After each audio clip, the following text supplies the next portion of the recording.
അല്ലാഹു സുബ്ഹാനഹു വ തആല നമുക്ക് നൽകിയ നമ്മുടെ ആയുസ് അല്ലാഹുവിൻ്റെ ദീന് പഠിക്കാനും അത് പ്രചരിപ്പിക്കാനും അതിൻ്റെ ഒരു പ്രബോധകനായി മാറാനുമൊക്കെ അല്ലാഹു നമുക്ക് ഏറ്റവും വലിയ അവസരങ്ങളും സൗകര്യങ്ങളും പ്രദാനം ചെയ്ത് നൽകുമാറാകട്ടെ. ഒരു ചരിത്ര വിവരണത്തിൽ ഖാദി മൂസ ബിൻ ഇസ്ഹാഖ് എന്ന് പറയുന്ന ഹിജ്റ 286 കാലഘട്ടങ്ങളിൽ ജീവിച്ച് പ്രശസ്തനായ ഖാദി മൂസ ബിൻ ഇസ്ഹാഖ് റഹിമഹുള്ളയുടെ മജ്ലിസിലേക്ക് ഒരു സ്ത്രീ ഒരു പരാതിയുമായിട്ട് വന്നു. ഒരു മതപരമായ ചില കാര്യങ്ങൾ ഉന്നയിച്ചുകൊണ്ടാണ്, ഭർത്താവുമായി ബന്ധപ്പെട്ട പ്രശ്നത്തിലാണ് പരാതി. ഭർത്താവ് അവർക്ക് നൽകാനുള്ള 500 ദീനാറിന്റെ മഹർ ഇതുവരെ എനിക്ക് നൽകിയിട്ടില്ല, അത് എനിക്ക് നൽകണം, എനിക്ക് കിട്ടണം, അതെൻ്റെ അവകാശമാണ് എന്നാണ് ഖാദിയോട് പരാതി പറഞ്ഞത്. ഭർത്താവ് പറഞ്ഞു, അങ്ങനെ ഒരു 500 ദീനാർ കൊടുക്കാനൊന്നുമില്ല, ഇനി അവൾക്ക് ഞാൻ ഒന്നും കൊടുക്കേണ്ടതായ ഒരു ബാധ്യതയും എൻ്റെ മേലില്ല എന്ന് ഭർത്താവ് അത് നിഷേധിക്കുകയും ചെയ്തു. ഇനി അങ്ങനെ ഉണ്ടെങ്കിൽ അവൾ സാക്ഷികളെ കൊണ്ടുവരണം, ഞാൻ അവൾക്ക് 500 ദീനാർ കൊടുക്കാനുണ്ട് എന്നവൾ വാദിക്കുന്നുവെങ്കിൽ അവൾ സാക്ഷികളെ കൂട്ടി വരട്ടെ. അങ്ങനെ കുടുംബ പ്രശ്നവുമായി ബന്ധപ്പെട്ടാണ് വന്നത്. അങ്ങനെ 2 സാക്ഷികളെ വിളിച്ചു. സാക്ഷികൾ വിസ്തരിക്കാൻ തുടങ്ങി. അദ്ദേഹം കാര്യങ്ങളൊക്കെ സംസാരിച്ചു. ഖാദി സാക്ഷികളോട് ഈ കാര്യങ്ങളുടെ വിശദീകരണം ചോദിച്ചു. സാക്ഷികൾ പറഞ്ഞു, ഈ സ്ത്രീയോട് എഴുന്നേറ്റ് നിൽക്കാൻ പറയണം, ഞങ്ങൾ ആ സ്ത്രീയെ കണ്ടിട്ടില്ല, അവരിങ്ങനെ മുഖം മറച്ച് എല്ലാം മറച്ച് നിൽക്കുന്നുണ്ട്, ഈ സ്ത്രീ തന്നെയാണോ ഇയാളുടെ ഭാര്യ എന്ന് ഞങ്ങൾക്ക് അറിയില്ലല്ലോ, അതുകൊണ്ട് അവരാരാണെങ്കിൽ അവരോട് എഴുന്നേറ്റ് നിൽക്കണം, അവരെ ഞങ്ങൾക്ക് നേർക്ക് നേരെ കാണണം, എന്നാലേ ഞങ്ങൾക്കത് പറയാൻ പറ്റുള്ളൂ, സ്ഥിരപ്പെടുത്താൻ പറ്റൂ. ഈ ഒരു സ്ത്രീ 500 കൊടുക്കാനുണ്ടോ എന്ന് ചോദിച്ചാൽ ഞങ്ങൾക്ക് അറിയില്ല. ഇത് കേട്ടപ്പോൾ അദ്ദേഹത്തിന്റെ ഭർത്താവ് എഴുന്നേറ്റ് എന്നിട്ട് ചോദിച്ചു, നിങ്ങൾ എന്ത് വർത്താനാ പറയുന്നത്? എൻ്റെ ഭാര്യയെ നിങ്ങൾക്ക് കാണണമെന്നോ, അവളുടെ മുഖം കാണണമെന്നോ, അങ്ങനെ സ്ഥിരീകരിച്ചാലേ നിങ്ങൾ അംഗീകരിക്കുകയുള്ളൂ എന്നാണോ? എങ്കിൽ നിങ്ങൾ അത്ര പ്രയാസപ്പെടേണ്ടതില്ല, ഞാൻ അവൾക്ക് കൊടുക്കാനുള്ള മുഴുവൻ മഹറും 500 ദീനാറും എന്താ വേണ്ടതെങ്കിൽ ഞാൻ നൽകിക്കോളാം. ഈ സംഭവം എടുത്ത് വിശദീകരിച്ചിട്ടാണ് ഉലമാക്കന്മാര് പറയുന്നത്, തൻ്റെ കുടുംബത്തിലെ ഓരോരുത്തർക്കും നൽകേണ്ടുന്ന ഇസ്ലാമികമായ നന്മകൾ നമ്മൾ അവരെ എത്തിച്ചു കൊടുക്കാൻ, പഠിപ്പിക്കാൻ ബാധ്യസ്ഥരാണ്. തൻ്റെ ഭാര്യ മറ്റുള്ളവരുടെ മുമ്പിൽ സൗന്ദര്യവും അവരുടെ ഭംഗിയും അലങ്കാരവും കാണിച്ചു നടക്കുന്നതിനോട് എനിക്ക് യോജിപ്പില്ല എന്നതിൻ്റെ കാരണത്താലാണ് അവിടെ കോടതിയിൽ ശരിക്കത് ചെയ്യാൻ പറ്റുന്ന കാര്യമാണ്. അവർക്ക് അവരാരാണെന്നുള്ളത് തിരിച്ചറിയാൻ വേണ്ടിയിട്ട് അവർ എഴുന്നേറ്റ് നിന്ന് ഇന്ന ആളാണ് എൻ്റെ ഭാര്യ എന്ന് ബോധ്യപ്പെടുത്തേണ്ടായിരുന്നു. പക്ഷെ അതിനുപോലും അവർ സമ്മതിക്കാതെ 500 ദീനാർ എനിക്ക് പോയാലും എൻ്റെ ഭാര്യയുടെ സൗന്ദര്യവും അലങ്കാരവും മറ്റുള്ളവർ കാണേണ്ട എന്നവർ തീരുമാനിച്ചു. ഞങ്ങൾ പുതിയ കാലഘട്ടത്തിലെ ഒരു വലിയ ഇഷ്യൂ ആയി നമ്മൾ കണ്ടുകൊണ്ടിരിക്കും. ഒരുപാട് മുസ്ലിം ഭർത്താക്കന്മാര് ഭാര്യമാരെയും കൊണ്ട് ഒരുപാട് ചാനൽ തുടങ്ങിയിട്ടുണ്ട്. എന്തൊക്കെ ചളിയാണ് അവർ ചെയ്തുകൊണ്ടിരിക്കുന്നത് എന്ന് അതിനെതിരെ പ്രതികരിക്കാൻ തുടങ്ങിയിട്ടുണ്ട്. ഇപ്പോൾ ആളുകൾ പൊതുജനങ്ങൾക്കിടയിൽ നിന്ന് തന്നെ ഈ വേഷം കെട്ടുകളെ അങ്ങേയറ്റം എതിർത്തുകൊണ്ട് സംസാരിക്കുന്ന ചെറുപ്പക്കാരും വന്നുകൊണ്ടിരിക്കുന്നുണ്ട്. അതൊരു വലിയ മാതൃകയാണ്. പലരുടെയും ഭാര്യമാരും ഭർത്താക്കന്മാരും ചാനലുണ്ട്. അങ്ങനെ ഈ ചാനൽ തുടങ്ങി ഇവരുടെ ഒരു പ്രത്യേക നമ്മൾ ശ്രദ്ധിച്ചാൽ നമുക്ക് കാണാൻ സാധിക്കും, ഭാര്യമാരില്ലാത്ത വീഡിയോക്ക് കാണാൻ ആളില്ല, ഭാര്യമാരുടെ കൂടെ ചെയ്യുന്ന വീഡിയോക്ക് നല്ല റീച്ച്. അപ്പോഴെങ്കിലും ചിന്തിക്കണ്ടേ, എൻ്റെ ഭാര്യനാണല്ലോ ഇവരൊക്കെ കാണുന്നത്, ആസ്വദിക്കുന്നത് എന്ന്. ഉലമാക്കന്മാർ ഈ വിഷയം രേഖപ്പെട്ട് പറയാണ്, ഈ സംഭവം കഴിഞ്ഞ് ഖാദി അവിടുന്ന് പിരിഞ്ഞു പോകുന്നതിന്റെ മുമ്പ് ഈ വിവരം, സ്ത്രീ 500 ദീനാർ കൊടുക്കാനുണ്ട് എന്നുള്ള വിവരം ഞാൻ നൽകാമെന്ന് അദ്ദേഹം സമ്മാനമായി നൽകാം എന്ന് പറഞ്ഞപ്പോ ഭാര്യ പറയാണ്, എങ്കിൽ എനിക്കൊന്നും തരണ്ട. നിങ്ങൾ ആ മനസ്സുണ്ടല്ലോ, എന്നെ സംരക്ഷിക്കാമെന്നുള്ള, എന്നെ ആർക്കും കാണാൻ പോലും അനുവദിച്ചു കൊടുക്കൂല എന്നുള്ള ആ മനസ്സിന്റെ മുന്നിൽ ഞാൻ എൻ്റെ ആ വിഷയത്തിൽ ഔദാര്യത കാണിക്കുകയും ഞാൻ നിങ്ങൾക്ക് വിട്ടുവീഴ്ച നൽകുകയും ചെയ്യുകയാണ്. ഇത് കേട്ടപ്പോൾ ഖാദി പറഞ്ഞു, ഇതൊരു ഉന്നതമായ സ്വഭാവ ഗുണമായി നമ്മൾ രേഖപ്പെടുത്തേണ്ടതാണ്. നല്ലൊരു കാര്യമാണ് രണ്ടു കൂട്ടരും ചെയ്തു. ഒരാളിൽ വിട്ടുവീഴ്ച, മറ്റൊരാളിൽ പതിവ്രത. സഹോദരങ്ങളെ, മഹാനായ നബി സല്ലല്ലാഹു അലൈഹി വസല്ലമയുടെ ചരിത്രത്തിൽ നമുക്ക് കാണാൻ സാധിക്കും, നബി സല്ലല്ലാഹു അലൈഹി വസല്ലമയുടെ ഭാര്യ സഫിയ റളിയല്ലാഹു അൻഹയെയും കൂട്ടി ഒരു യാത്രയിൽ സഞ്ചരിച്ചു കൊണ്ടിരിക്കുമ്പോൾ ഒട്ടകപ്പുറത്തുനിന്ന് ഭാര്യ വീണു. രണ്ടാളും വീണു. ഒട്ടകപ്പുറത്തുനിന്ന് രണ്ടുപേരും വീണു. പെട്ടെന്ന് അവിടെ ഉണ്ടായിരുന്ന അബൂ തുൽഹ റളിയല്ലാഹു അൻഹു ഓടി വന്നിട്ട് ഇവർക്ക് എന്തെങ്കിലും പറ്റിയോ, നമ്മളൊരു വാഹനത്തിൽ നിന്ന് വീണാ സംഭവിക്കുന്നത് പോലെ ഇവർക്ക് എന്തെങ്കിലും പറ്റിയോ എന്നറിയാൻ ഓടി വന്ന സമയത്ത് നബി സല്ലല്ലാഹു അലൈഹി വസല്ലം പറഞ്ഞു, എനിക്ക് കുഴപ്പമൊന്നുമില്ല, സഫിയക്ക് എന്തെങ്കിലും പറ്റിയിട്ടുണ്ടോ എന്നൊന്ന് പോയി നോക്ക്. ആ പോകുന്ന രംഗം പറയാണ്.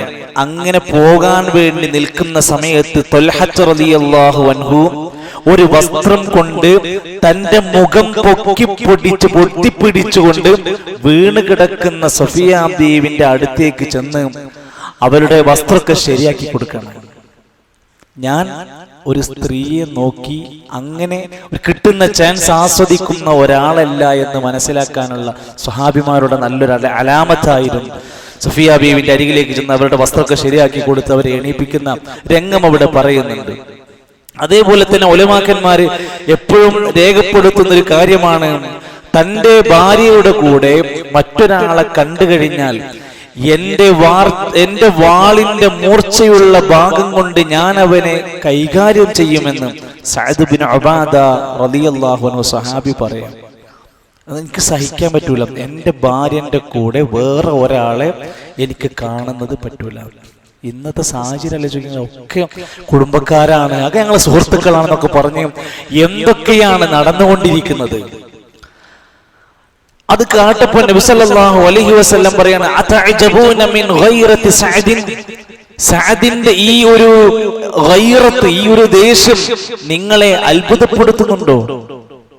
ഫവല്ലാഹി, എങ്കിൽ അല്ലാഹുവാണ് സത്യം, ലഅന അഗ്യറു മിൻഹു, സഅദ് ബിൻ ഉബാദയേക്കാൾ എനിക്ക് ആ വിഷയത്തിൽ അത്തരം കാര്യങ്ങളിൽ ഗൈറത്തും ദേഷ്യവും ഒക്കെ കുറച്ച് കൂടുതലാണ്. വല്ലാഹു അഗ്യറു മിന്നി, ആ കാര്യത്തിൽ എന്നേക്കാൾ ഗൈറത്തുള്ളവനാണ് അല്ലാഹു. ഹറാമുകളുടെ മുമ്പിലുണ്ടാകുന്ന ഒരു വെറുപ്പിന്റെ ഗുണത്തിനാണ് ഗൈറത്ത് എന്ന് പറയുന്നത്.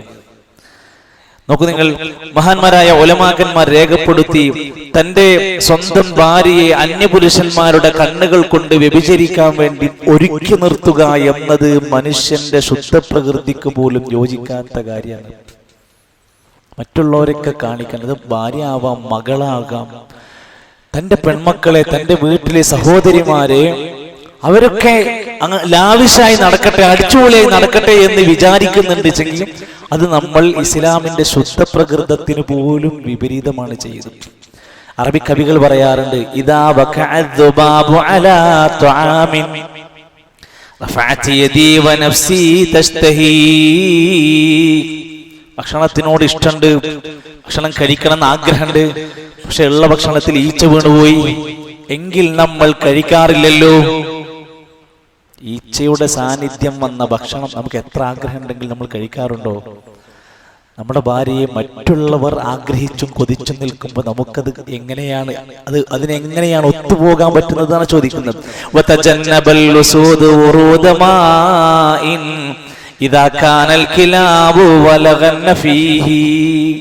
നീ എപ്പോഴെങ്കിലും ശ്രദ്ധിച്ചിട്ടുണ്ടോ, കാട്ടിൽ വെള്ളം കുടിക്കുന്ന ഭാഗത്ത് നായ വന്ന് നക്കിക്കുടിച്ച വെള്ളമുള്ള ഭാഗത്ത് സിംഹം വന്ന് വെള്ളം കുടിക്കാറില്ല. നായ വന്ന് നക്കി കുടിച്ചു ഉറപ്പുള്ള ഭാഗത്തുനിന്ന് സിംഹം വന്ന് പിന്നെ നക്കി കുടിക്കാറില്ല.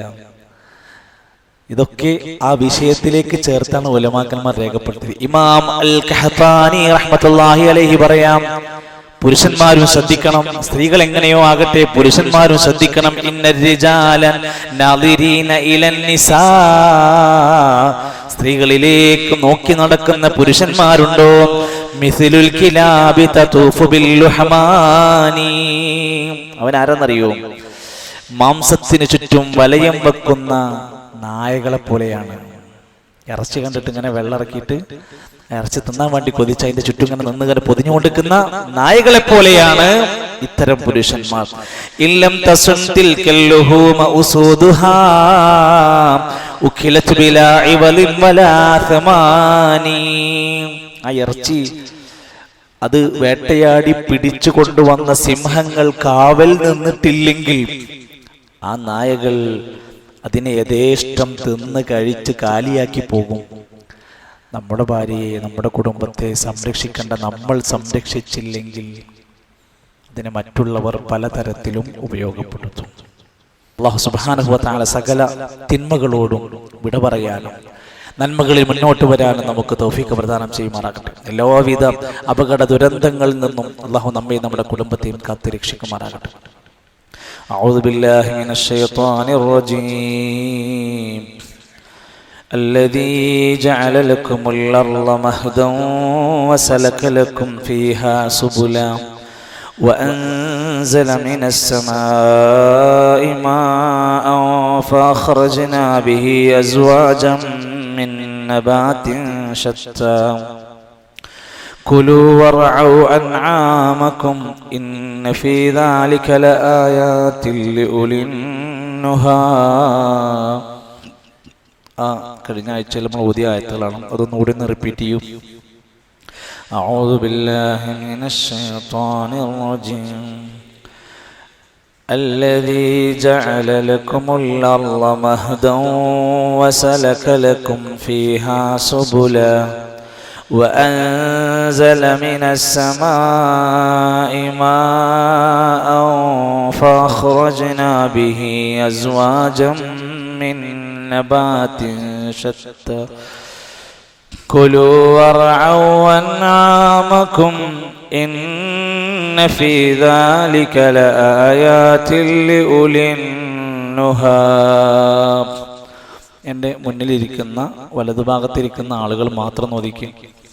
الذي جعل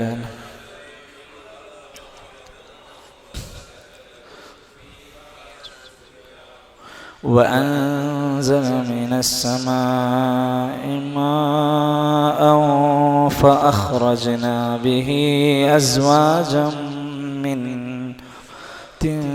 شتى كلوا وارعوا أنعامكم إن في ذلك لآيات لأولي النهى. എൻ്റെ ഇടതുഭാഗത്തിരിക്കുന്നവരൊന്നും الذي جعل لكم الأرض مهدا وسلك لكم فيها سبلا وأنزل من السماء ماء فأخرجنا به أزواجا كلوا وارعوا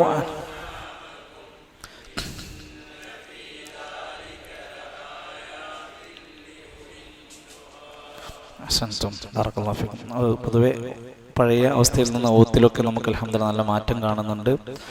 ആവർത്തിച്ച് കേൾക്കാനും ഓതി പഠിക്കാനും നമ്മൾ ശ്രമിച്ചാൽ ഇൻഷാ അല്ലാഹ് നമ്മുടെ തന്നെ പാരായണം നമുക്ക് വലിയ ആസ്വാദനം നൽകുന്നതായിരിക്കും ഇൻഷാ അല്ലാഹ്.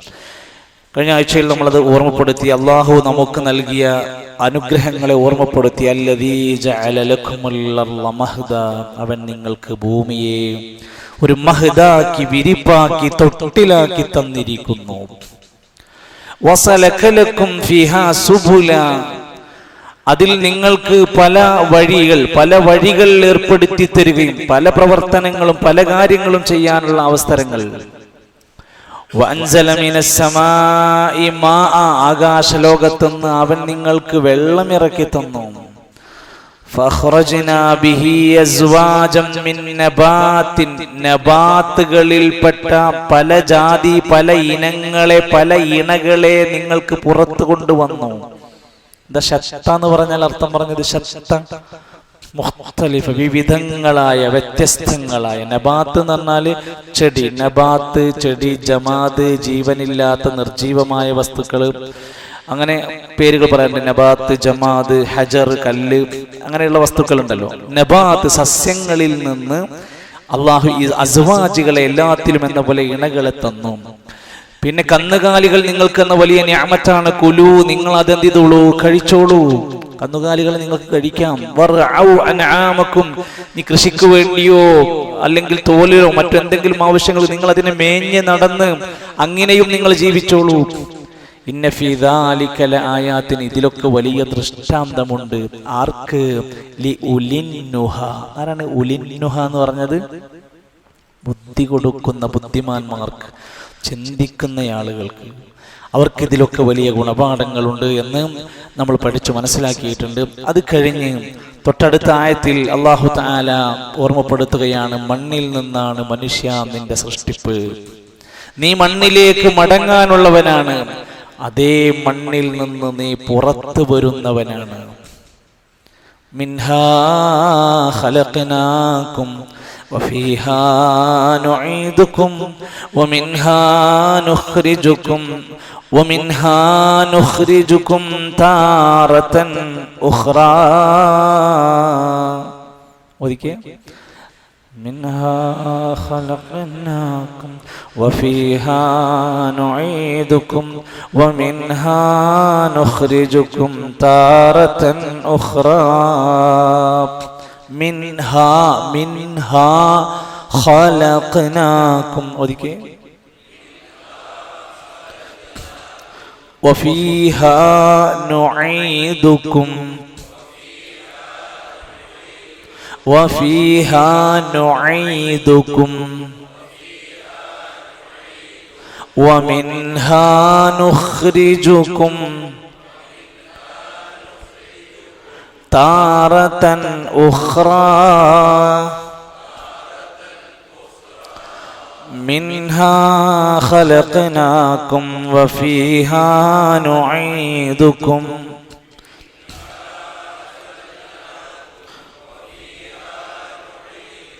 ومنها نخرجكم تارة أخرى.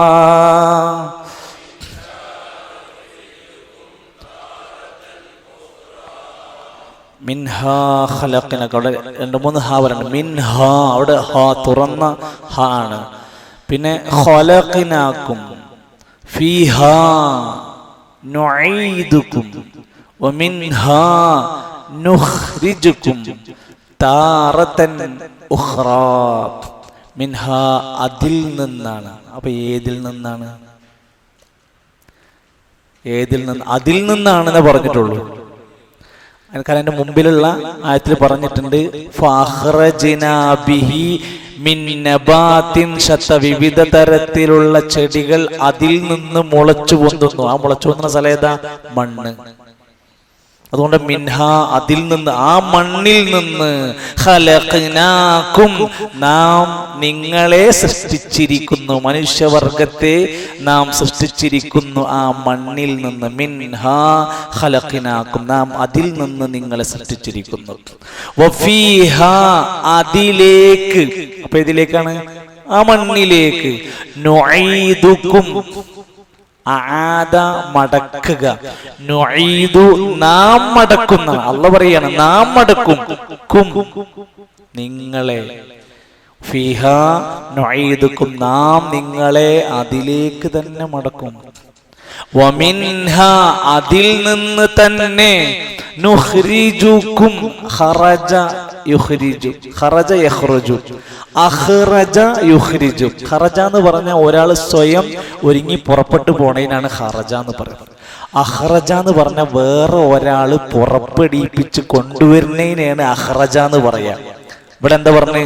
നുഖ്രിജുകും, നിങ്ങളെ നാം പുറത്തേക്ക് കൊണ്ടുവരും. താറതൻ ഉഖ്റാ, മറ്റൊരു പ്രാവശ്യം കൂടി നിങ്ങളെ മണ്ണിൽ നിന്ന് പുറത്തേക്ക് കൊണ്ടുവരും. ഇതില് സൃഷ്ടിപ്പ് പറഞ്ഞു, മരണം പറഞ്ഞു, പരലോകം പറഞ്ഞു. ഇത്രയുള്ളൂ മനുഷ്യൻ.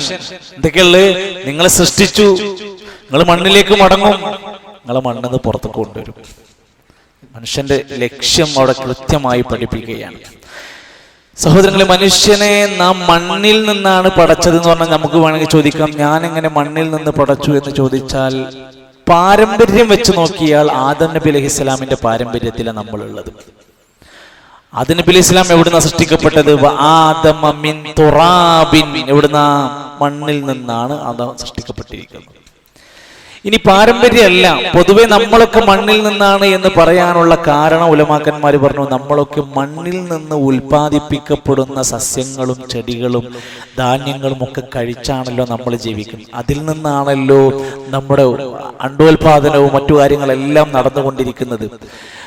അപ്പോ ആണിന്റെയും പെണ്ണിന്റെയും ജീവിതഘട്ടങ്ങളിലെ വളർച്ചയിൽ, ഹോർമോൺസിൽ, അവന്റെ ബ്ലഡിൽ, എല്ലാത്തിലും ഈ മണ്ണിൽ നിന്ന് ലഭിച്ച വിഭവങ്ങളാണല്ലോ. ചില ഉലമാക്കന്മാരുടെ ചർച്ച അങ്ങനെയായിരുന്നു. അതുകൊണ്ടാണ് മണ്ണിൽ നിന്ന് നിങ്ങളെ സൃഷ്ടിച്ചു എന്ന് പറയുന്നത്. വലഖദ് ഖലഖനൽ ഇൻസാന മിൻ സുലാലത്തിൻ മിൻ തീൻ, മനുഷ്യനെ നാം കളിമണ്ണിന്റെ, തീൻ എന്ന് പറഞ്ഞാൽ മണ്ണിന്റെ സുലാലത്ത്, സത്തയിൽ നിന്ന്, കടഞ്ഞെടുത്ത സത്തിൽ നിന്നാണ് നാം മനുഷ്യനെ സൃഷ്ടിച്ചത്. ഒരുപാട് സൂറത്തുകളിൽ ആ ഭാഗം വന്നിട്ടുണ്ട്.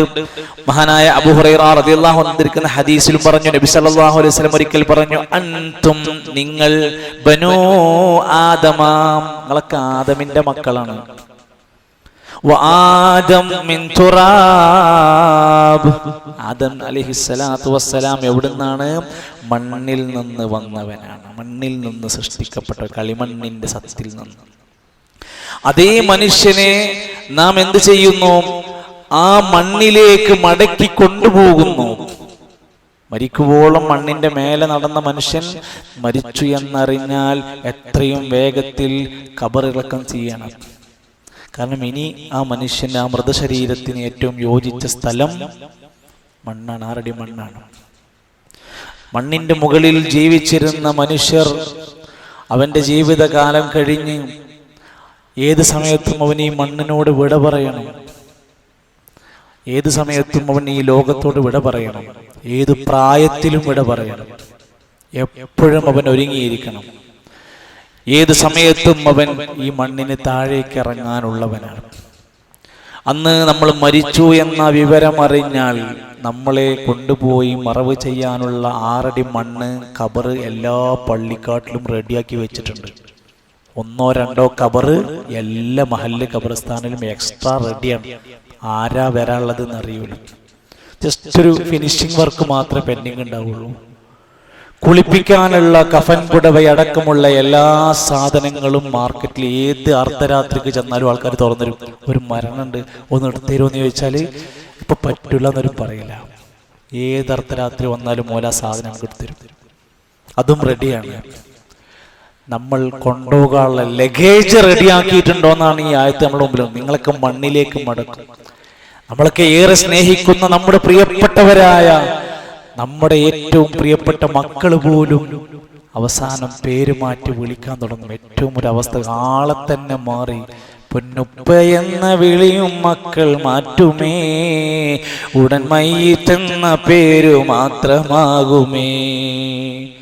നമ്മളെ പ്രിയപ്പെട്ട കുട്ടികൾ പറയാൻ തുടങ്ങും, മയ്യിത്തെടുക്കല്ലേ, ഞാൻ മയ്യിത്തസ്കരിക്കണോ ഉസ്താദേ, മയ്യിത്തസ്കാരത്തിന്റെ പ്രാർത്ഥനയൊക്കെ ഒന്ന് പറഞ്ഞു തരൂ. ആര്?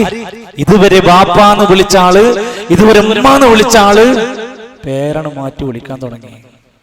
നമ്മൾ ഉപയോഗിക്കുന്ന ഫോണ്, വാച്ച്, മോതിരം, നമ്മളെ പേഴ്സ്, ഇതൊക്കെ ഓരോരുത്തരിങ്ങനെ വീതിക്കാൻ തുടങ്ങി.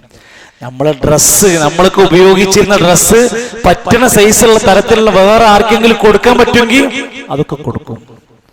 നമ്മളെ കാലശേഷം നമ്മുടെ വീട് നടക്കും, നമ്മുടെ കച്ചവട സ്ഥാപനം വേറെ ആരെങ്കിലും ഏറ്റെടുക്കും, നമ്മുടെ അനന്തര സ്വത്ത് വീതിക്കപ്പെടും. നമ്മളോ 6 അടി മണ്ണിലേക്ക് ഇറക്കി വെച്ചു. അന്ന് മുതൽ പുതിയ വീട്ടിൽ നമ്മൾ താമസം ആരംഭിച്ചു. ഇതുവരെ ഉണ്ടായിരുന്ന വീട്ടിൽ നിന്ന് പുതിയ വീടിന്റെ ബർസഖിന്റെ താമസം ആരംഭിച്ചു. മണ്ണറയിലും ആദ്യരാത്രിയുണ്ട്, മണിയറയിലും ആദ്യരാത്രിയുണ്ട്. മണിയറയിലും സംസാരവും കുശലാന്വേഷണങ്ങളൊക്കെ ഉണ്ട്. ഖബറിന്റെ ഉള്ളിലും മലായിക്കത്തുകൾ വന്ന് കുറച്ച് കാര്യങ്ങളൊക്കെ ചോദിക്കാനുണ്ട്. മണിയറയിൽ കുറെ ആനന്ദങ്ങളുണ്ട്.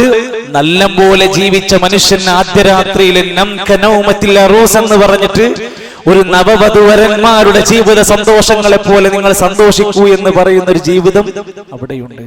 മണിയറയിൽ സുഗന്ധമുണ്ട്. മണ്ണറയിലേക്ക് കൊണ്ടുപോകണ കഫൻ പുടവയിൽ നല്ല പനീരൊക്കെ ഇട്ടിച്ച് നല്ല അത്രയൊക്കെ പുരട്ടിയിട്ടാണ് ഖബറിലേക്ക് ഇറക്കി വെക്കുന്നത്. മയ്യത്ത് കൊണ്ടുപോകുമ്പോഴും എല്ലാവരുടെയും മുറ്റ കേന്ദ്രം ജനാസയാണ്. പുതിയാപ്പിള ഇറങ്ങുമ്പോഴും പുതിയ ഇറങ്ങുമ്പോഴും എല്ലാവരും നോക്കുന്നത് അവരെയാണ്. അവരിറങ്ങുന്നതും കാത്തിരിക്കുകയാണ്. നല്ലോണം ആലോചിക്കേണ്ടതുണ്ട്. നമ്മുടെ ദുനിയാവിലെ വിവാഹത്തിലെ ആ ദിനങ്ങളെ നമ്മൾ ഏതുമാത്രം ഒരുക്കങ്ങൾ ചെയ്തുവെങ്കിൽ ഖബർ നമ്മളെ കയ്യിലേക്ക്, ഖബറിലേക്ക്, മണ്ണിലേക്ക് ഇറക്കി വെച്ച എല്ലാ മനുഷ്യർ, ഏതാളെയും, കുട്ടിയാണെങ്കിൽ പോലും ഖബർ, ഇന്നലിൽ ഖബരി ലോകത്തൊൻ, ഖബറിനൊരു കുടുസാക്കലുണ്ട്, ഒരു വരിഞ്ഞു മുറുക്കലുണ്ട്, എല്ലാവർക്കും കിട്ടും. പിന്നെ രക്ഷപ്പെടണമെങ്കിൽ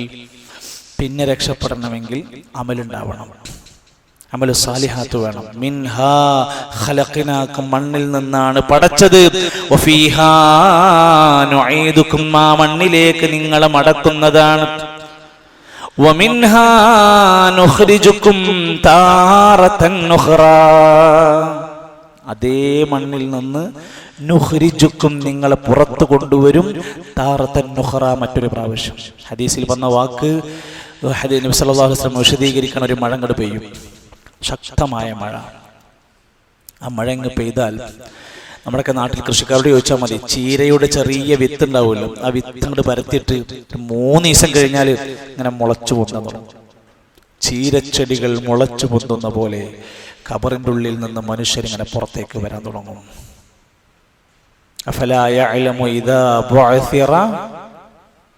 ബുഅസിറ മാ ഫിൽ ഖുബൂർ, ഖബറിൽ നിന്ന് ഇങ്ങനെ പുറത്തേക്ക് വരാൻ തുടങ്ങും.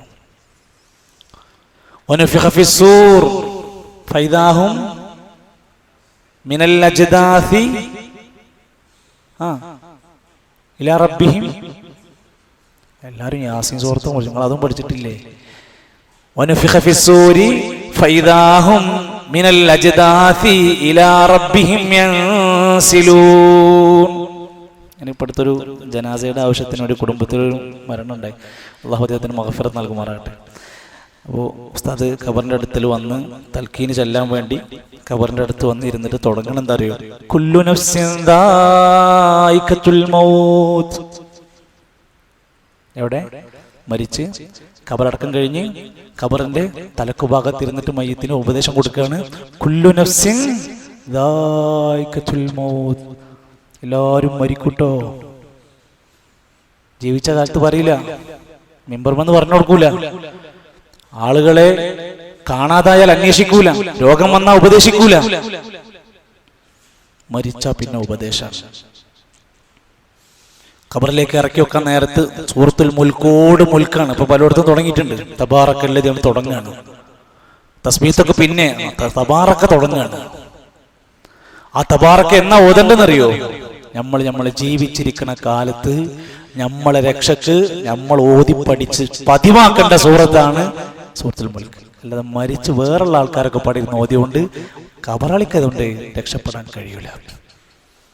സൂറത്ത് യാസീൻ, ഞാൻ പറഞ്ഞ സൂറത്ത് യാസീൻ സൂറത്ത് ജീവിച്ചിരിക്കുന്ന കാലത്ത് പഠിക്കണം. സ്വർഗം എന്താണ്, നരകം എന്താണ്, മരണം എന്താണ്, മഖ്ബറ എന്താണ്, മഹ്ശർ എന്താണ്, യാസീൻ ഇങ്ങനെ വിശദീകരിച്ച് പ്രത്യേക ശൈലിയിൽ ഇങ്ങനെ പൂർണ്ണ.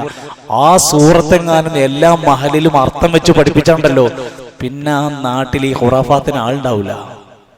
ആ സൂറത്ത പറയണത് ലിയുൻദിറ മൻ കാന ഹയ്യ, ഇത് ജീവിച്ചിരിക്കുന്ന ആളുകൾക്കുള്ള താക്കീതാണ്. പിന്നെ എങ്ങനെ ഇത് മരിച്ചോടത്ത് പോയിട്ട് ഉപദേശിക്കാൻ പറ്റുന്നത്? ഞാൻ പറയാം, ഈ ഖബറുമായി ബന്ധപ്പെട്ടുള്ള ഈ വിഷയങ്ങൾ ഈ ആയത്ത് കൊണ്ട് പറയാണ്. വമിൻഹാ നുഖ്രിജുകും താറതൻ നുഖ്റ, ഈ ഖബറിൽ നിന്ന് അവരെ പുറത്തേക്ക് കൊണ്ടുവരുന്ന ഒരു ദിവസമുണ്ട്. വ അന്നസ്സാഅത ആതിയത്തുൻ ലാ റൈബ ഫീഹാ, ഒരു ഖിയാമത്ത് നാൾ ഉറപ്പാണ്, സംശയിക്കേണ്ട വരുന്നതാണ്. വ അന്നല്ലാഹ യബ്അസു മൻ ഫിൽ ഖുബൂർ, ഖബറിനകത്തുള്ള എല്ലാവരെയും പുറത്ത് കൊണ്ടുവരുന്ന ഒരു ദിവസം. ഇബ്നു കസീർ റഹ്മത്തുള്ളാഹി അലൈഹി അതിനെ വിശദീകരിച്ചപ്പോൾ പറയാണ്, ഇത് മിനൽ അർളി മബ്ദഉക്കും, നിങ്ങളുടെ തുടക്കം മണ്ണിൽ നിന്നാണ് ട്ടോ. ഫഇന്ന അബാക്കും ആദം മഖ്ലൂഖും മിൻ തുറാബിൻ മിൻ അദീമിൽ അർളി, ഭൂമിയുടെ മണ്ണിൽ നിന്നാണ് ആദം നബിനെ സൃഷ്ടിക്കപ്പെട്ടിരിക്കുന്നത്. വഇലൈഹാ തസീറൂന ഇദാ മിത്തും വബലൈതും, നിങ്ങൾ മരിച്ച് മണ്ണോട് ചേർന്ന് ദുരുമ്പിക്കുമ്പോൾ അതേ നിങ്ങളെ മടക്കുന്നത് മണ്ണിലേക്കാണ്. വമിൻഹാ നുഖ്രിജുക്കും താറത്തൻ നുഖറ, അതേ മണ്ണെന്ന് നിങ്ങളില്ലാതെയായാലും, നിങ്ങളുടെ അസ്ഥികൂടങ്ങൾ പൊട്ടിപ്പൊളിഞ്ഞു പോയാലും, ഉറുമ്പുകളും ചിതലുകളും നിങ്ങളെ തിന്നാലും നിങ്ങളുടെ അംശം ബാക്കിയുണ്ട്, നിങ്ങളെ കൊണ്ടുവരുന്നതാണ്. യൗമ യദ്ഊകും ഫതസ്തജീബൂന ബിഹംദിഹി വതദുന്നൂന ഇല്ലാ ലബിസ്തും ഇല്ലാ ഖലീലാ. അന്ന് അവിടെ ഉള്ളിൽ നിന്ന് എഴുന്നേറ്റ് വരുമ്പോ പതിറ്റാണ്ടുകൾ നൂറ്റാണ്ടുകൾ ഖബറിൽ കടന്ന മനുഷ്യന് പോലും തോന്നിപ്പോകുമത്രേ, ഞാൻ അധികകാലം കിടന്നിട്ടില്ല. കാരണം ഖിയാമത്ത് നാളിന്റെ ദൈർഘ്യം കാണുമ്പോൾ ഞാൻ അധികകാലം കിടന്നിട്ടില്ല എന്ന് തോന്നിപ്പോകും. ഖാല ഫീഹാ തഹ്യൗന വഫീഹാ തമൂതൂന വമിൻഹാ തുഖ്റജൂൻ. ഒരു ആയത്ത്, ഇതേപോലത്തെ ആയത്താണ് സൂറത്തുൽ അഅറാഫിന്റെ 25-ാമത്തെ ആയത്ത്. തഹ്യൗൻ, നിങ്ങൾ ആ മണ്ണിലാണ് ജീവിക്കുന്നത്. വഫീഹാ തമൂതൂൻ, നിങ്ങൾ മരിക്കുന്നത് എവിടെയാണ്. വമിൻഹാ തുഖ്റജൂൻ, നിങ്ങളെ മണ്ണെന്നാണ് പുറത്തു കൊണ്ടുവരുന്നത്. വേറൊരു ആയത്തിൽ പറയുന്നുണ്ട്, ഒരിക്കൽ നബി സല്ലല്ലാഹു അലൈഹി വസല്ലമയുടെ അടുത്ത് ഹളറ ജനാസതൻ, ഒരു ജനാസ കൊണ്ടുവന്നു. ഫലമ്മാ ദുഫിനൽ മയ്യിത അഖദ ഖബ്ളതൻ മിനത് തുറാബി ഫഅൽഖാഹാ ഫിൽ ഖബരി. ഒരിക്കൽ നബി സല്ലല്ലാഹു അലൈഹി വസല്ലമ പിന്നെ ഖബറിലേക്ക് ഒരു ജനാസയെ ഇങ്ങനെ ഇറക്കി വെക്കാൻ വേണ്ടി കൊണ്ടുവന്നു. അങ്ങനെ ആദ്യത്തെ ഒരു മണ്ണ് വാരിയിട്ടു. മിൻഹാ ഖലഖനാകും, പിന്നെ മണ്ണ് വാരിയിട്ടു. വഫീഹാ നുഈദുകും, പിന്നെ മണ്ണ് വാരിയിട്ടു. വമിൻഹാ നുഖ്രിജുകും താറത്തൻ നുഖറ. അങ്ങനെ ഒരു ഹദീസിന്റെ സംഭവ ശകലം കൊടുത്തിട്ടുണ്ട്. എന്നിട്ട് പറയാണ്, വഖാല അൽബാനി ഫി അഹ്കാമിൽ ജനായിസ്, ഈ ഹദീസ് ജനാസയുമായി ബന്ധപ്പെട്ട വിഷയത്തിൽ അൽബാനി കൊടുത്തിട്ടുണ്ട്. കൊടുത്തപ്പോൾ തന്നെ പറഞ്ഞു, ഹാദാ ലഈഫുൻ ജിദ്ദൻ, ഈ സംഭവം ലഈഫായ ദുർബലമായ സ്വീകരിക്കാനേ പറ്റാത്ത ഹദീസിൽ പെട്ടതാണ്. ഇതിന്റെ അടിസ്ഥാനത്തിലാണ് ഞാൻ കഴിഞ്ഞ ആഴ്ച നിങ്ങളോട് പറഞ്ഞു ഒന്ന് പോയി അന്വേഷിക്കണം അങ്ങനെ സംഭവം ഉണ്ടോ എന്ന് പറഞ്ഞത്. നിങ്ങൾക്ക് എന്തെങ്കിലും കിട്ടിയോ? ആളുകൾ എന്ത് ചെയ്യുന്നു, നാട്ടിൽ മണ്ണ് വാരിയിടുമ്പോൾ മിൻഹാ ഖലഖനാകും വഫീഹാ നുഈദുകും വമിൻഹാ നുഖ്രിജുകും താറത്തൻ നുഖറ എന്ന് പറയുന്നത്. അതേ ഹദീസ് വിശദീകരിച്ച അതേ ഹദീസിന്റെ ബാക്കി തന്നെ പണ്ഡിതന്മാർ പറയുന്നുണ്ട്. ഉലമാക്കന്മാർ ഏറ്റവും കൃത്യമായിട്ട് പറഞ്ഞു, ഇങ്ങനെ ചെയ്യുന്നത് സുന്നത്താണോ, വല്ല പ്രതിഫലം കിട്ടുന്നതാണോ എന്ന് ചോദിച്ചപ്പോൾ വദക്കറ ബഅദ് അഹ്ലുൽ ഇൽം, മഹാന്മാരായ ഉലമാക്കന്മാർ പറഞ്ഞു, അന്നഹു യുസന്നു, ഒരു കാര്യം സുന്നത്താണ്, അൻ യഹുസി സലാസ ഹസയാത്തിൻ, 3 പിടി മണ്ണ് വാരിയിടൽ സുന്നത്താണ്. അത് ക്ലിയർ അല്ലേ? സംശയമില്ലല്ലോ. 3 പിടി മണ്ണ് അവിടെ ചെല്ലുന്ന ആളുകൾ വാരിയിടുന്നത്. എന്നാൽ അപ്പോൾ പ്രത്യേകമായി പ്രാർത്ഥിക്കാൻ ഒരു പ്രാർത്ഥനയൊന്നും പഠിപ്പിക്കപ്പെട്ടിട്ടില്ല. അന്നാ ഖൗൽ മിൻഹാ ഖലഖനാകും വഫീഹാ നുഈദുകും വമിൻഹാ നുഖ്രിജുകും താറത്തൻ നുഖറ ഫലൈസ ഫീഹി ഹദീസുൻ അൻ റസൂലില്ലാഹി സ്വല്ലല്ലാഹു അലൈഹി വസല്ലം യുഅ്തമദു അലൈഹി, സ്വീകാര്യയോഗ്യമായി പിൻപറ്റാൻ പറ്റാവുന്ന ഒരു ഹദീസും ശ്രദ്ധയിൽപ്പെട്ടിട്ടില്ല, കണ്ടിട്ടില്ല എന്ന് മജ്മൂഉൽ ഫതായിൽ റസായിൽ ഉസൈമിൻ റഹിമഹുള്ളയുടെ കിതാബിൽ കൃത്യമായി രേഖപ്പെടുത്തിയിട്ടുണ്ട്. ഖബറുമായി ബന്ധപ്പെട്ട ധാരാളം, അല്ലെങ്കിൽ ജനാസയുമായി ബന്ധപ്പെട്ട ഒട്ടനേകം സംഭവങ്ങൾ, അതിൻ്റെ ദുരാചാരങ്ങൾ ഏറ്റവും ശ്രദ്ധയോടെ നമ്മൾ കാണാം. നമ്മുടെ വീട്ടിലാണെങ്കിൽ പോലും ശ്രദ്ധിക്കണം. നിയാഹത്ത് നമ്മൾ ശ്രദ്ധിക്കണം. എന്താ നിയാഹത്ത്? നിയാഹത്ത് പാടില്ലാത്ത കാര്യമാണ്. നിയാഹ നിങ്ങളെ ജാമ്യയിൽ പഠിക്കുന്ന കുട്ടികളോട് ചോദിക്കുകയും മറുപടി പറയട്ടെ. നിയാഹത്ത് എന്താണ്? അലമുറയിട്ട് ജനാസന്റെ അടുത്തുനിന്ന് മാറത്തടിച്ച് കരയണ പരിപാടിക്കാണ് എന്ത് പറയണത്? നിയാഹത്ത്. 2-3 ശബ്ദങ്ങൾ അള്ളാഹ്ക്ക് ഇഷ്ടമല്ല എന്ന് പറഞ്ഞതിൽ ഒന്നാണ് നിയാഹത്ത്. അത് അള്ളാഹുവിൻ്റെ വിധിയെ അംഗീകരിക്കാൻ പ്രയാസപ്പെടുമ്പോഴാണ് ശബ്ദം വരുന്നത്. സംഗീതവുമായി ബന്ധപ്പെട്ട ശബ്ദങ്ങൾ ഇഷ്ടപ്പെടില്ല എന്നൊക്കെ പറഞ്ഞ ഹദീസിലുണ്ടല്ലോ. അതേപോലെ തന്നെയാണ് തൽഖീൻ. തൽഖീൻ നമ്മൾ നേരത്തെ പറഞ്ഞ പോലെ പിന്നെ ഖബറിൽ മരണപ്പെട്ടതിന് ശേഷം അവിടെ വെച്ചുകൊണ്ട് ജനാസയ്ക്ക് മൂടിയതിനു ശേഷം പിന്നെ അവിടെ വെച്ചുകൊണ്ട് ചില ഉപദേശങ്ങളും നിർദ്ദേശങ്ങളും ഒക്കെ ഇങ്ങനെ അറബിയിൽ ഇങ്ങനെ കൊടുത്തുകൊണ്ടിരിക്കുന്ന തൽഖീൻ എന്ന് പറയുന്നത്. സാദുൽ മആദിൽ ഇബ്നു ഖയ്യിം അൽ ജൗസി റഹ്മത്തുള്ളാഹി അലൈഹി പറയുന്നത് ഇതൊന്നും ഇസ്ലാമിന്റെ യാതൊരു ആധാറുകളും ഇല്ലാത്ത കാര്യമാണ്. ഫാത്തിഹയും യാസീനും അടക്കമുള്ളത് ഇബ്നു ബാസ് റഹ്മത്തുള്ളാഹി അലൈഹിയുടെ ഫത്വയിലൊക്കെ കാണാൻ സാധിക്കും. അങ്ങനെ ജനാസ എടുക്കുമ്പോഴോ മറവ് ചെയ്യുമ്പോഴോ പ്രത്യേകമായി അൽഫാത്തിഹയും യാസീനും ഓതുന്ന സമ്പ്രദായം സ്വഹാബത്തിന്റെ കാലത്തൊന്നും കണ്ടതായി രേഖകളില്ല. പിന്നെ അതുപോലെ തന്നെ പിന്നെ നമുക്ക് കാണാൻ സാധിക്കുന്ന തഅസിയത്തു ഇജ്തിമാഇൻ, തഅസിയത്താണെന്ന് പറഞ്ഞ് മരണ വീട്ടിൽ എല്ലാവരും കൂടി ഒരുമിച്ച് കൂടുക, എന്നിട്ട് അവിടെ ഇരുന്ന് ഓരോ വർത്തമാനങ്ങൾ പറയുന്ന സംഭവങ്ങൾ, അതിനായിട്ട് ആളുകൾ ജോലിക്കൊന്നും പോകാതെ ഇരിക്കുന്നതിനാണ് തഅസിയത്തു ഇജ്തിമാ എന്ന് പറയുന്നത്. ഇത്തിഹാദുൽ ദിയാഫത്തു മിനൽ തുആമി, മരണ വീട്ടുകാർ ബാക്കിയുള്ളവരൊക്കെ വിളിച്ചു വരുത്തി സൽക്കരിക്കുന്ന പരിപാടി പാടില്ലാത്തതാണ്. വീട്ടിൽ പരിപാടി ഉണ്ട്, എല്ലാവരും വരണം എന്ന് പറഞ്ഞിട്ട് മരണ വീട്ടിക്ക് വിളിച്ചു വരുത്തിയിട്ട് അവിടെ ആദിത്യ മര്യാദ കാണിച്ച് ദിയാഫത്ത് കൊടുക്കുന്ന പരിപാടി വിലക്കപ്പെട്ട ബിദ്അത്തുകൾ പെട്ടതാണ്. ഒരാൾ നമ്മളെ വീട്ടിൽ കാണാൻ വന്നു, അയാൾക്ക് ചായ കൊടുത്തു, വിഷയം കഴിഞ്ഞു. നമ്മൾ വിളിച്ചു വരുത്തിയതല്ല. നിങ്ങൾ എല്ലാവരും 3-ന്റെ അന്ന് വീട്ടിൽ വരണം, 7-ന്റെ അന്ന് വരണം എന്ന് പറഞ്ഞ് വിളിച്ചു വരുത്തി ദിയാഫത്ത് കാണിക്കൽ ഒരു മരണ വീട്ടിൽ യോജിച്ചതല്ല. മരണ വീട്ടിലേക്ക് അങ്ങോട്ടേക്ക് ഭക്ഷണം കൊണ്ടേ കൊടുക്കലാണ് ഇസ്ലാമിലെ സുന്നത്ത്. അയൽവാസികളുടെ പണി എന്താണ്? നമ്മുടെ വീടിന്റെ പരിസരത്ത് ഒരു മരണം നടന്നാൽ അവിടുത്തെ അയൽവാസികൾക്ക് വലിയ ഉത്തരവാദിത്തമുണ്ട്. കൃത്യമായി അവരെ ഭക്ഷണം എത്തിക്കലും അവിടെ ചികിത്സ വേണ്ടവർക്ക് ചികിത്സ കൊടുക്കലും അവർ അനുഭവിക്കുന്ന ഒരു മാനസികമായ വേറൊരു ലെവലിൽ അവർക്ക് ആശ്വാസം കൊടുക്കേണ്ട ഉത്തരവാദിത്തം പിന്നെ അയൽവാസികൾക്കാണ്. ചില ആൾക്കാരെ കാണാൻ സാധിക്കും, ഖബർസ്ഥാനിലേക്ക് ചില പ്രത്യേക ദിവസത്തിലും പ്രത്യേക സമയത്തും ഇങ്ങനെ പോയി കാണാം. ഉദാഹരണം പറയാൻ പറ്റുമോ? ചില വെള്ളിയാഴ്ച ഖബർ സിയാറത്ത്, അത് വെള്ളിയാഴ്ച ഒരു പ്രത്യേക സുന്നത്താണെന്ന് ധാരണ. പിന്നെ പെരുന്നാളിന് ഇതുവരെ പള്ളി പോകാത്തവനും പള്ളി പോലേക്ക് ശരി ഖബർസ്ഥാനിലൊന്ന് പോയിട്ട് വരുള്ളൂ. 27 ശീലാനി ദിനത്തിന് മുമ്പ് അല്ലെങ്കിൽ ബദർ ദിനത്തിന് അങ്ങനെ ചില പ്രത്യേക ദിവസമോ പ്രത്യേക സമയമോ നിശ്ചയിച്ച് ഖബർ സിയാറത്ത് ചെയ്യൽ അനുവദനീയമല്ല. മനസ്സിലായില്ല? ഒരു പ്രത്യേക സമയം നിശ്ചയിക്കുക, ഒരു പ്രത്യേക ദിവസം, ഇതിന് പ്രത്യേക സമയത്തിന് പുണ്യമുണ്ട്, ഈ ദിവസത്തിന് പുണ്യമുണ്ടെന്ന് വിചാരിച്ച് ഖബർ സിയാറത്ത് ഉള്ളതല്ല. ഇസ്ലാമിക ലോകത്ത് കൃത്യമായ കിതാബുകൾ വന്നിട്ടുണ്ട്. അതേപോലെ തന്നെ ചില ആൾക്കാർ എന്ത് ചെയ്യുന്ന വെച്ചാലും നല്ല വലിയ മരങ്ങൾ കൊണ്ടേ കുഴിച്ചു, മരത്തിന് ഈ ഖബറിന്റെ അടുത്ത് നല്ല മരങ്ങളോ ചെടികളോ കുഴിച്ചു. എന്നിട്ട് ആ മരം ഇങ്ങനെ വലുതാകുന്നതനുസരിച്ച് പറയും, കണ്ടോ നല്ല മനുഷ്യനാട്ടോ, എന്തും ആ മരം നോക്കി 2 ആഴ്ച കൊണ്ട് എത്ര വലുതായി എന്നാ വിചാരിച്ചു. അതിന് ഉലമാക്കന്മാർ പറയാണ്, നിങ്ങൾ ഭൂമിയിൽ എവിടെ കൊണ്ടുപോയി മരം കുഴിച്ചിട്ടാലും സ്വാലിഹിന്റെ ഖബറിന്റെ പുറത്താണെങ്കിലും ത്വാലിഹിന്റെ ഖബറിന്റെ, ത്വാലിഹ് എന്ന് പറഞ്ഞാൽ മോശപ്പെട്ടവൻ, ത്വാലിഹിന്റെ ഖബറിന്റെ പുറത്താണെങ്കിലും മണ്ണ് കൊണ്ടുപോയി കുഴിച്ചിട്ട് വെള്ളം ഒഴിച്ചു കൊടുത്താല് അത് ഉണ്ടായിക്കൊണ്ടിരിക്കും എന്ന് വിചാരിച്ച് ഖബറിന്റെ ഉള്ളിൽ ഭയങ്കര സുഖാന്ന് വിചാരിക്കണ്ട.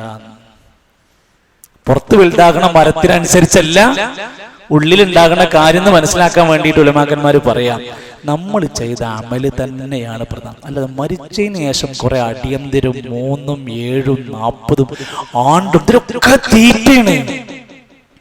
പിന്നെ കുറെ ദീനിലില്ലാത്ത ഇലാഹദറത്തിയാണ്. അല്ലാതെ എന്താ ഇവിടെ നടക്കുന്നത്? ദീൻ പഠിപ്പിക്കാത്ത കുറേ മാമൂലുകൾ നാട്ടിക്കൂട്ടി. ഇപ്പോൾ പല മഹല്ലുകൾ ഇവിടുത്തെ ഈ പ്രദേശത്ത് എനിക്കറിയില്ല, ഞങ്ങളുടെ നാട്ടിലൊക്കെ ജനാസ കൊണ്ടുവന്ന് മറവ് ചെയ്യുന്നതിന് മുമ്പ് ഒരു ഉപദേശമുണ്ട്. അത് 3-ന്റെ അന്ന് ആരും കാര്യമായിട്ടൊന്നും കൊണ്ടുവരരുത്. പിന്നെ പ്രത്യേകം പറയാം, ബാധ്യതയാകുന്ന രൂപത്തിൽ ആരും കൊണ്ടുവരരുത്. എന്താ ഈ ബാധ്യത? നിങ്ങൾക്ക് മനസ്സിലായോ? നിങ്ങളെ വീട്ടിൽ എന്തെങ്കിലും മരണം ഉണ്ടായാൽ ഇതേപോലെ ഞങ്ങൾ അങ്ങോട്ട് കൊണ്ടുവരേണ്ടി വരുന്ന അവസ്ഥ ഉണ്ടാക്കരുത്. ഇതൊക്കെ കല്യാണ വീടുമാതിരി അവർ ധാരണ. ബാധ്യതയാകുന്ന രൂപത്തിൽ ആരൊന്നും കൊണ്ടത് 2-3 നേന്ത്രക്കൊല, കുറച്ച് ജിലേബി, കുറച്ച് ഹൽവതൊക്കെ കൂടി കൂടുന്ന ഇതൊരു 4 വീട്ടുകാർ കൂടുന്ന ഈ വീട്ടുകാർ എന്താ ഇതുകൊണ്ട് എന്താ ചെയ്യ മനുഷ്യന്മാര്? ആകെ കൂടി അതെന്താ ദീനിലില്ലാത്തൊരു മാമൂല് വന്നോ അത് ജനങ്ങൾക്ക് പ്രയാസമായിരിക്കും. ഖബറുമായി ബന്ധപ്പെട്ടും ജനാസയുമായി ബന്ധപ്പെട്ടും വീട്ടുകാരെ കഷ്ടപ്പെടുത്തലാണ് ഈ ചടങ്ങ്, കഷ്ടപ്പെടുത്തലാണ്. അല്ലാഹു സുബ്ഹാനഹു വ തആല ദീന് പഠിക്കാനും അതിൻ്റെ യഥാർത്ഥ ശിആറുകൾ മനസ്സിലാക്കാനും നമുക്ക് തൗഫീഖ് നൽകുമാറാകട്ടെ. ഇൻഷാ അല്ലാഹ് ആയത്തിൻ്റെ മറ്റു വിശദീകരണങ്ങളിലേക്ക് പോകേണ്ടതുണ്ട്. ഞാൻ ക്ലാസ് അവസാനിപ്പിക്കുകയാണ്. അല്ലാഹു സുബ്ഹാനഹു വ തആല നമ്മുടെ ഈ വിഷയവുമായി ബന്ധപ്പെട്ട് ഇസ്ലാമിക നന്മകളിൽ നമ്മൾ നന്നായി അവഗാഹം നേടി നന്നായി പഠിക്കാൻ തുടങ്ങിക്കഴിഞ്ഞാൽ നമുക്ക് വളരെ കൃത്യമായി ബോധ്യപ്പെടും. നാട്ടിൽ നടക്കുന്ന പലതും ഏട്ടിലുണ്ടാവൂല, കിതാബിലുണ്ടാവൂല. കിതാബിലുള്ള ഏട്ടിലുള്ള പലതും നാട്ടിൽ കാണൂല. ഇനി ഒരാളത് ചെയ്യാൻ തീരുമാനിച്ചാലോ അയാളെ ജനങ്ങൾ എന്ത് ചെയ്യുന്നു? ബഹിഷ്കരിക്കുകയും ചാപ്പ കുത്തുകയും മുദ്ര കുത്തുകയും അദ്ദേഹത്തെ എങ്ങനെങ്കിലും മുക്കിലാക്കി സൈഡിലാക്കാൻ ശ്രമം നടത്തുകയും ചെയ്യും. അള്ളാഹുവിൻ്റെ ദീനിനെ ഏത് കാലഘട്ടത്തിലും ഏത് പ്രതിസന്ധികളിലും കൂടെ നിർത്താനും നമുക്ക് അള്ളാഹു തൗഫീഖ് പ്രദാനം ചെയ്യുമാറാകട്ടെ.